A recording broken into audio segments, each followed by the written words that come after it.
అని అందించిన డైలాగ్స్ రాసిన రైటర్ శ్రీ సాయి మాధవ్ గారిని వేదిక మీదకి రావాల్సిందిగా ఆహ్వానిస్తున్నాను. శ్రీ బుర్రా సాయి మాధవ్ గారు. Wonderful moment.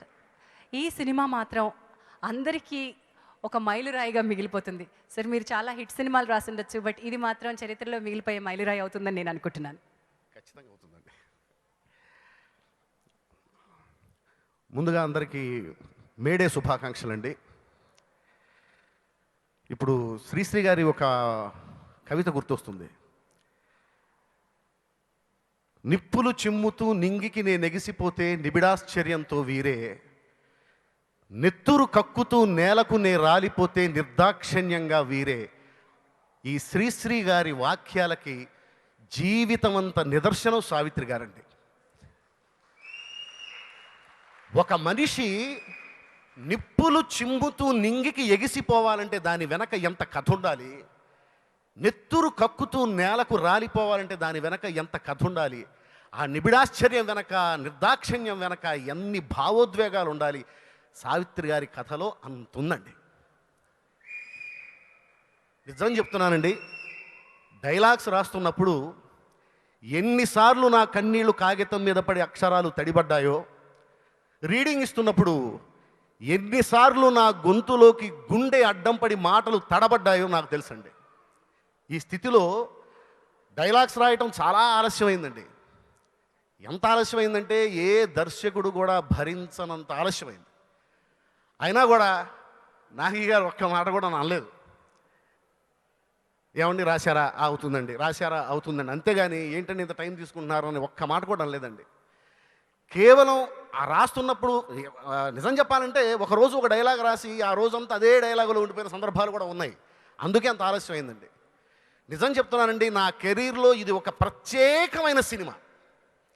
ఎంత ప్రత్యేకమైన సినిమా అంటే, ఈ సినిమాలో నేను ఎన్టీఆర్ గారికి డైలాగులు రాశాను, ఏఎన్ఆర్ గారికి డైలాగులు రాశాను, సావిత్రి గారికి, జమినీ గణేశన్ గారికి, ఎల్వి ప్రసాద్ గారికి, ఎస్వి రంగారావు గారికి, కేవీ రెడ్డి గారికి, అందరికీ ఇండస్ట్రీలో ఎంతమంది లెజెండ్స్ అని మనం చెప్పుకుంటామో అంతమందికి డైలాగులు రాసేశాను.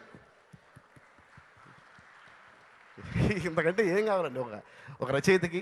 నా జనరేషన్లో నిజంగా నాకు తప్ప ఇంకెవరికి ఇలాంటి అవకాశం రాలేదేమో. ఇక చాలు, ఇక సినిమా చేసి ఇంతమందికి రాసేసిన తర్వాత ఇంకేంటి, ఇక నేను చచ్చిపోయినా పర్లేదు అన్నట్టుగా ఉందన్నమాట రాస్తూ ఉంటే. ఎన్ని భావోద్వేగాలండి అసలు, ఎన్ని ఎన్ని ఎన్ని ఎమోషన్స్ సినిమాలో. నేను ఫస్ట్ నాగి గారు నన్ను పిలిచి అడిగినప్పుడు, నేను సావిత్రి గారి సినిమా అంటే చాలా అద్భుతం, అసలు మంచి అవకాశం వచ్చిందని అనుకుంటూనే ఒక పక్క ఎక్కడో ఒక చిన్న ఆలోచన, ఏంటి ఈయన చాలా చిన్నాడే, సావిత్రి గారి సినిమాలు ఎన్ని చూస్తుంటాడు, పైగా చూస్తూ ఉంటే ఇంగ్లీష్ మీడియంలా కనిపిస్తున్నాడు, నిజంగా సావిత్రి గారి సినిమాలు ఈయన చూశాడా, ఎంతవరకు ఓన్ చేసుకొని ఉంటాడు, ఎంతవరకు కనెక్ట్ అయి ఉంటాడు అని చెప్పేసి ఒకటి ఉందండి అనుమానం. మొన్న సినిమా చూశానండి, వితౌట్ మ్యూజిక్ అంతసేపు నేను సినిమా చూశానని నన్ను నేనే నమ్మలేకపోయానండి. అంత అద్భుతంగా ఉంది సినిమా. ఈ సినిమా గురించి ఎన్ని చెప్పినా సరే అది తక్కువ చెప్పినట్టే అవుతుందండి. ఇది వాస్తవం. కీర్తి సురేష్ గారు, అమ్మ నిజంగా నీ పాదాలకి నమస్కరించాలనిపించింది అమ్మా నేను. ఎందుకంటే నాకు సావిత్రి గారే కనిపించారు. సావిత్రి గారు కదా అనిపించినట్టు ఉంది. నిజమండి ఇది నేను చెప్పేది. అలాగే సమంత గారు, సినిమా అంతా ఒక పక్క, సమంత గారు చేసిన సీన్ ఒకటి ఉందండి. ఆ ఒక సీన్ అదేంటనేది ఇప్పుడు నేను చెప్పను, రేపు సినిమా చూస్తే ఏ సీన్ గురించి చెప్తున్నానో మీకు అర్థమవుతుంది. ఎంత అద్భుతమైన పర్ఫార్మెన్స్ అండి, ఎక్స్ట్రాడినరీ పర్ఫార్మెన్స్. కొత్త సమంత గారిని చూస్తారు. ఇకపోతే విజయ్ దేవరకొండ గారు, నిజంగా ఆయన సినిమా మొత్తం ఆయనతో పాటు మనం డ్రైవ్ అవుతూ ఉంటాం. ప్రేక్షకులందరూ దేవరకొండ విజయ్ గారితో కనెక్ట్ అయిపోయి ఉంటాం. ఇకపోతే దుల్కర్ సల్మాన్ గారు, మమ్ముట్టి గారు అబ్బాయి జమినీ గణేశన్ అంటే ఆయనే. జమినీ గణేశన్ గురించి ఫస్ట్ అనుకున్నప్పుడు అండి, ఆయన గారి గురించి సావిత్రి గారు ఇలా అయిపోవడానికి కారణం జమినీ గణేశన్ గారే కదా అని చెప్పేసి ఒక కోపం ఉండేదండి. వాళ్ళ పిల్లలు ఇక్కడ ఉన్నారు, నన్ను తిట్టుకున్నా కూడా పర్వాలేదు, ఒక చిన్న కోపం ఉండేది. కథలోకి వెళ్ళి జమినీ గణేశన్ గారి గురించి స్టడీ చేసిన తర్వాత నిజంగా నేను ఆయన ప్రేమలో పడిపోయానండి. అందుకే కదా ఇంతమంది అమ్మాయిలు జమినీ గణేశన్ గారు వెనకబడ్డారనిపించేది. ఎందుకు ఆయన అంత రొమాంటిక్ హీరో అయ్యారంటే ఆ కథలోకి వెళ్ళిన తర్వాత నాకు తెలిసిందండి. ఎక్స్ట్రాడినరీ క్యారెక్టర్ జమినీ గణేశన్ గారి క్యారెక్టరు. సినిమా చూస్తున్నప్పుడు నేను ఒకటి చెప్తానండి, సావిత్రి గారు ఎప్పుడైతే జమినీ గణేశన్ గారి ప్రేమలో పడిపోతారో ప్రేక్షకులందరూ అప్పుడే ఆ ప్రేమలో పడిపోతారు. ఎప్పుడైతే జమినీ గణేశన్ గారి కోసం సమాజాన్ని ఎదిరించిందో ప్రేక్షకులందరూ కూడా పోనీ పర్వాలేదు సమాజాన్ని ఎదిరించేసేయచ్చు జమినీ గణేశన్ కోసం అనే స్థాయికి వచ్చేస్తారు.